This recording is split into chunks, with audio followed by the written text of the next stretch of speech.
Talking about the ever-thorny issue of Israel-Palestine. Yes. You're going to resolve that by the end of this segment? Perhaps by the end of the day, maybe. Done and maybe in our resource done. We'll see what we do. Done and done. I'll be watching. Once more into the breach.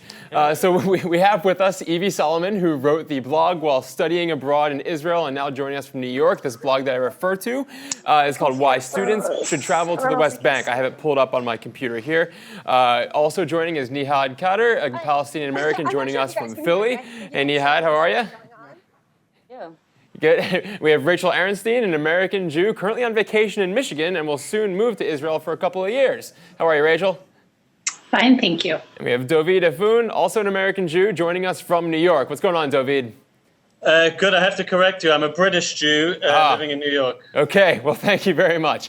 I'm Ted Burgundy. So we have, I want to ask Evie about this article. I think it made a bit of a splash on HuffPost, and it's one of these topics that tend to cause a good amount of rancor, maybe, among the American Jewish community about the idea of going to see, I guess, how the other side lives, on the other side of a wall, really, now. So first I want to find out, what kind of feedback did you receive in your personal inbox? I mean, I got a lot of different reactions from people my age and from people that are a lot older that are just really heated on the topic. But mostly, a lot of kids on my program are really interested in doing this kind of touring in the West Bank because they've been to Israel several times beforehand, had traveled either on Birthright or through AISH or some other program, and had never really had the opportunity to go.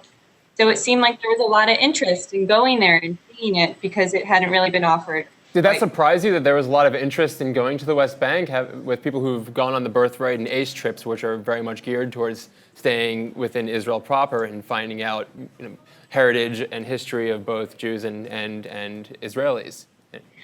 From what I heard, like the kids on my program, I wouldn't say there was a lot of interest. There was interest among a select few. A lot of them were curious, but I think what it came down to was they were too nervous to step foot, or their parents had advised against it, or no one else in their family had been before, so it wasn't really something that was on their radar.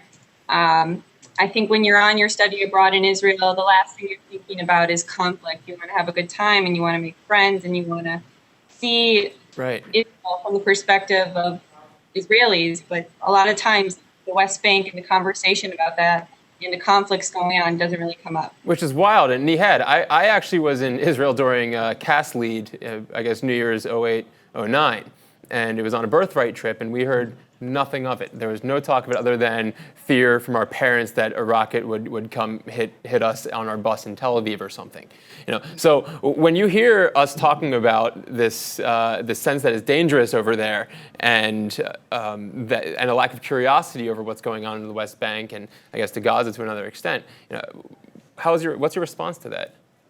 Yeah, I don't understand the dangerous aspect. I mean, yes, I am a Palestinian, but I have lived in the West Bank, and I have lots of Jewish friends who both lived there while I was there, Jewish friends who went on the Birthright Unplugged trip as an alternative to Birthright, along with their Birthright trips.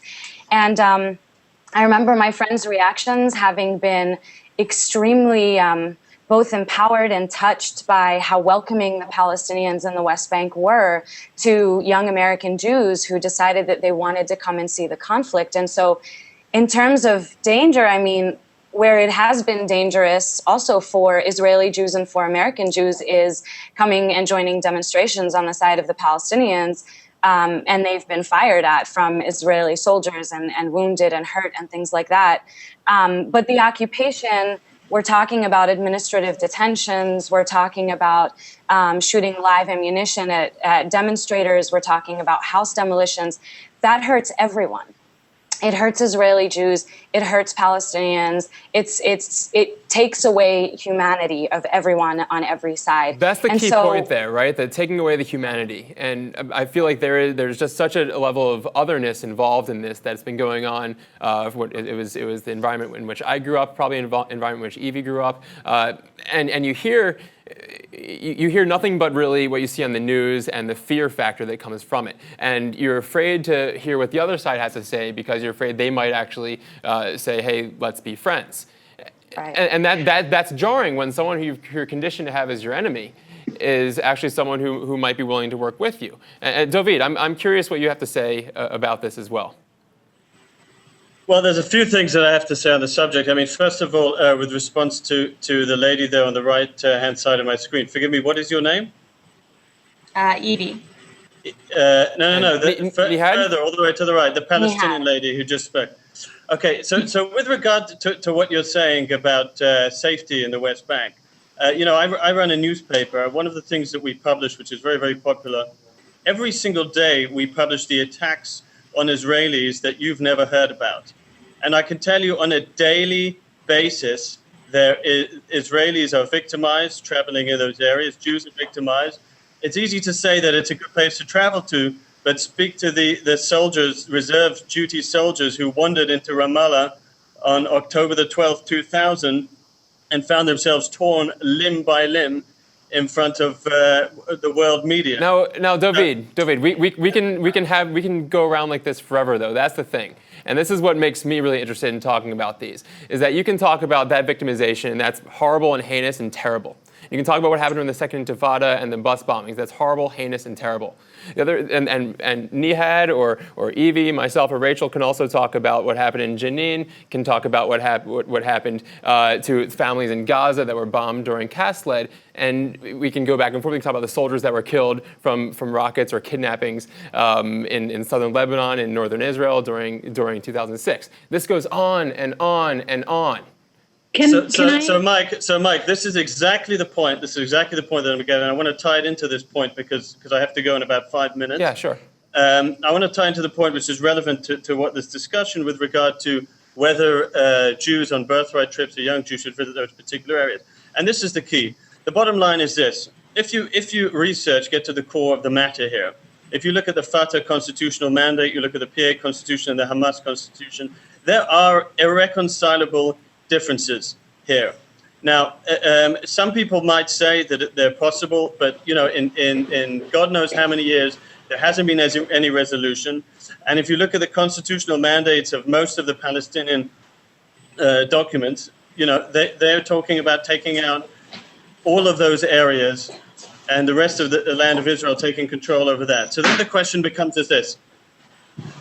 In terms of whether young Jews should visit those areas and a program like Birthright, which is meant to strengthen Jewish identity, so of course the question is no, because you want to strengthen the Jewish position, you want to strengthen the Jewish connection to the land, as opposed to the Palestinian narrative that says all of it belongs to us. Well, and This is where I respond very quickly. I just want to say Nihad, we'll come to you, but and keep what you're going to say. I want to hear what you have to say, but we haven't yet had Rachel speak.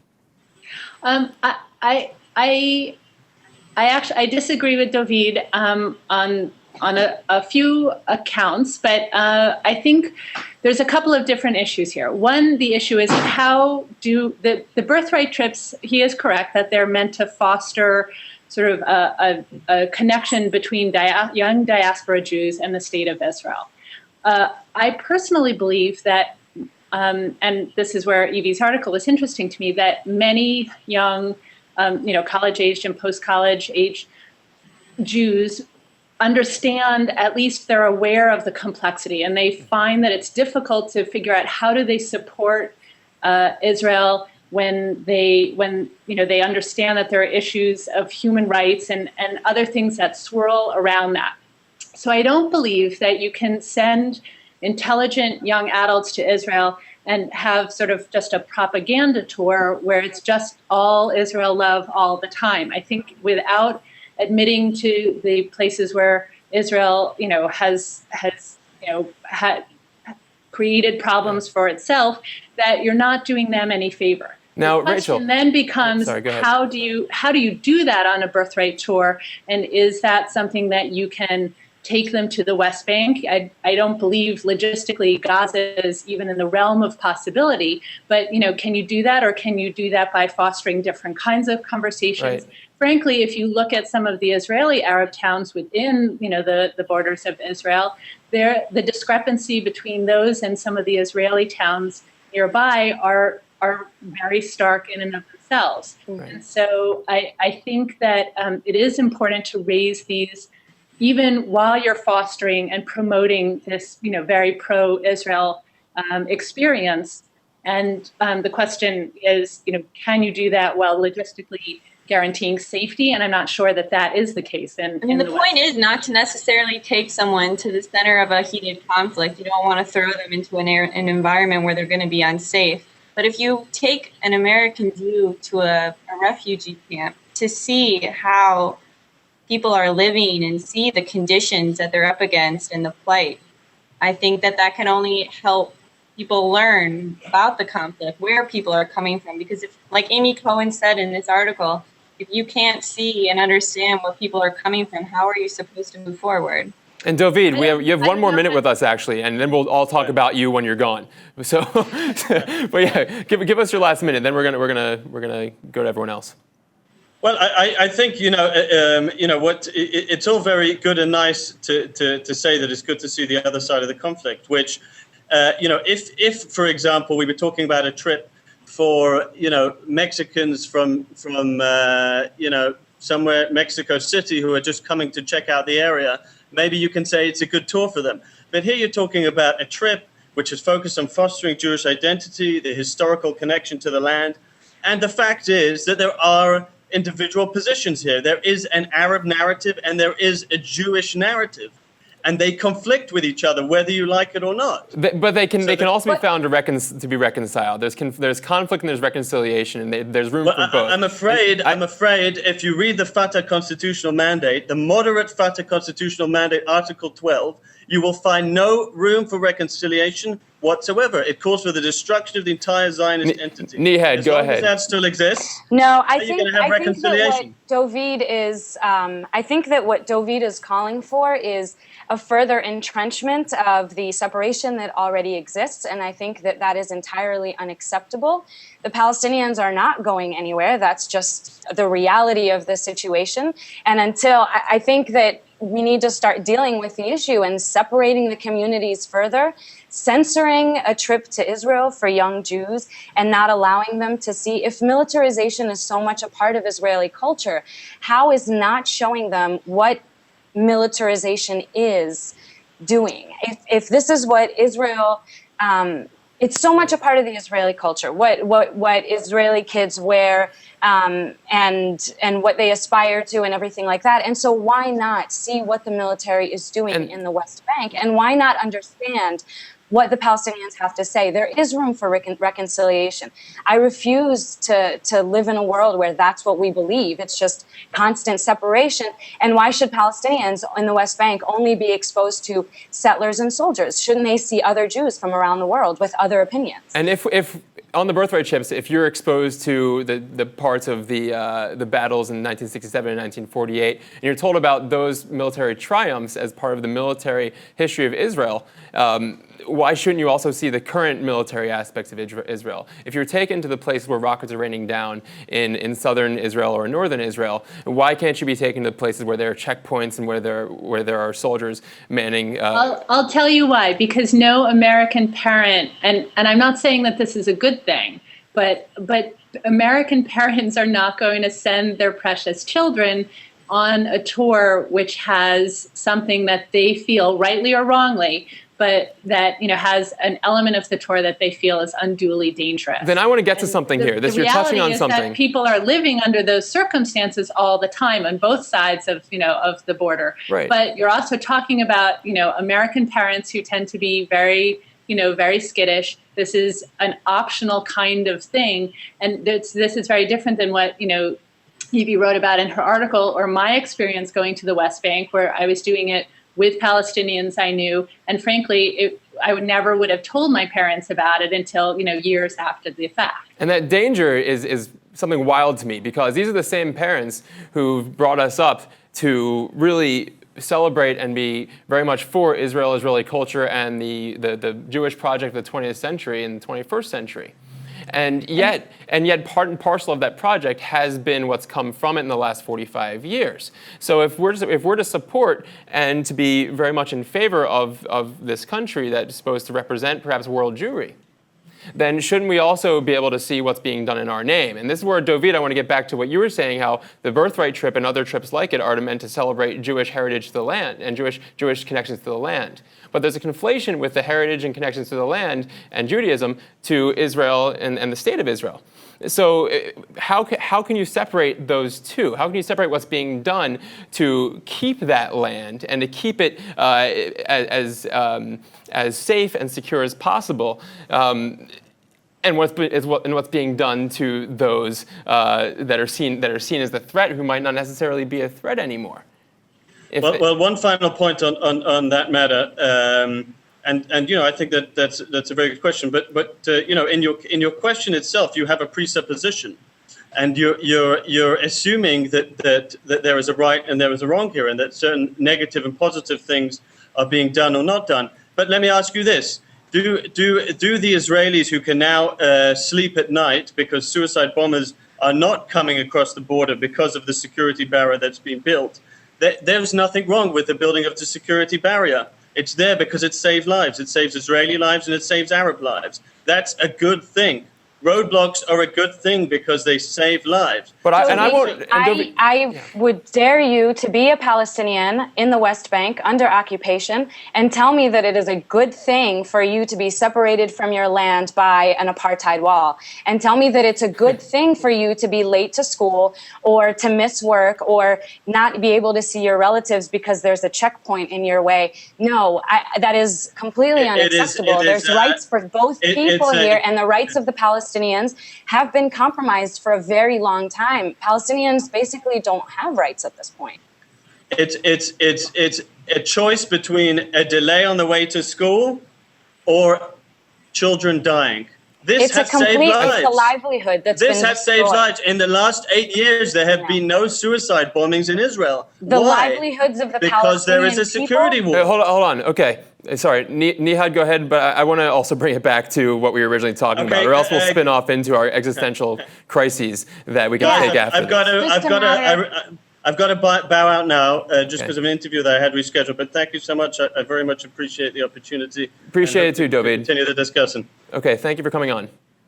And just to bring it back from that point, I think that this is the reality of the occupation. It's a very ugly thing. It's a very disturbing thing. And everyone needs to see it. Everyone needs to see it, especially if you're going to discover about Israel. You need to see what else is going on. Right. I agree with that. One thing that worries me, or that I'd like to hear from Nihad, is the issue of, it's one thing for people to cross the border in small groups or with friends or with Palestinians they know, or with some sort of personal connection.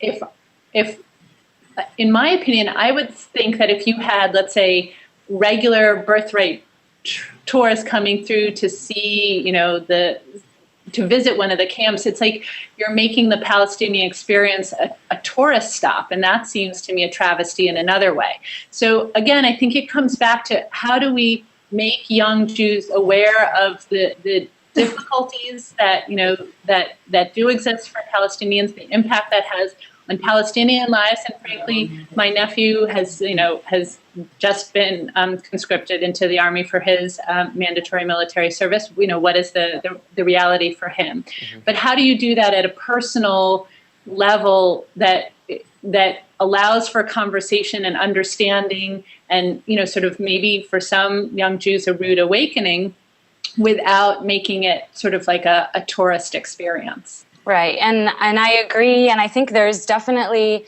a tasteful and an educational way of doing it that doesn't undermine both the day-to-day life and the dignity of the Palestinians. And from my experience, from conversations that I've had with Palestinians, they want people to see the occupation. They absolutely want that. And it's not poverty tourism in a sense, but young Jews need to see the apartheid wall. They need to see what a refugee camp looks like. They need to see what checkpoints look like. These things are not necessarily things that have to be a part of Palestinian life, but they're part of a structure, a system that exists, and that's what people need to see. And I wish I could have asked Dovid had he ever gone to the West Bank to see if his views had been challenged at all. But Evie, I'd like to ask you how your views have changed. I noticed that Neha has been calling the security fence the apartheid wall, and these are political choices to call these things, and perhaps I think there's truth to both, really. And Evie, you saw, I actually have pulled up on my computer here, I think this is a scene from Hebron, a view from the West Bank, and you have what really is two separate walking paths that were constructed in part as a result to a Jewish settler going in and mowing down, I think, 29 praying Muslims in the 90s. And the result of that was that the Palestinian residents of Hebron were then put on lockdown and were given separate places to walk for the security of the Israelis and Israeli soldiers there. That to me seems kind of like it has it backwards. And what did you learn from your walking through this town and other parts of the West Bank? How's it changed your views? I think seeing that up close and personal, number one, is very different than reading about it. You see kids climbing over the wall. You see kids that are, running alongside as American tourists are passing by. And I think it's just a little difficult to fully comprehend until you see it in front of your face. And I can't really speak to how it's changed my views of Zionism. I know I feel more enlightened on the issue, and I think that's what I took away from it, is that if you want to understand how people are living, if you want to see what the conflict is all about and why people are so angry and where their anger is stemming from, then you have to see it firsthand. You can't read about it in an article, and you can't fully comprehend it until you see it. I feel like I keep repeating myself, but that's what it came down to. But Evie, even reading it in your article is a massive step forward towards understanding. And I want to thank all of you guys for coming, and I also want to thank Dovid and Abstentia. This has been a really good talk, and it's not often where we have these when they don't devolve into shouting matches. So thank you all, and we can maybe perhaps have the shouting match in the after party at HuffPost Live, but let's keep it civil and let's try to find some solutions, because we're the ones who are going to have the responsibility to fix this crazy, crazy problem. So thank you all, and now I want to turn to our very own Abby and Alicia. Mike, that's a fascinating conversation, I have to say. I couldn't take my eyes off the camera. I learned so much through that. Well, what are you guys talking about here? Because I want to learn from what you're doing. Not about birthright. We're Very different direction. We're going all the way to style, so you can leave now. Well, no, I've got some style. I want to be Mr. on here. Fashionista. I got brand new socks. I want to show you my socks. Hold on. I noticed those earlier. Those were lovely. Wow. Very nice. I got these Matching. yesterday. They're the one things I didn't really have very colorful things of, so I got some socks to match.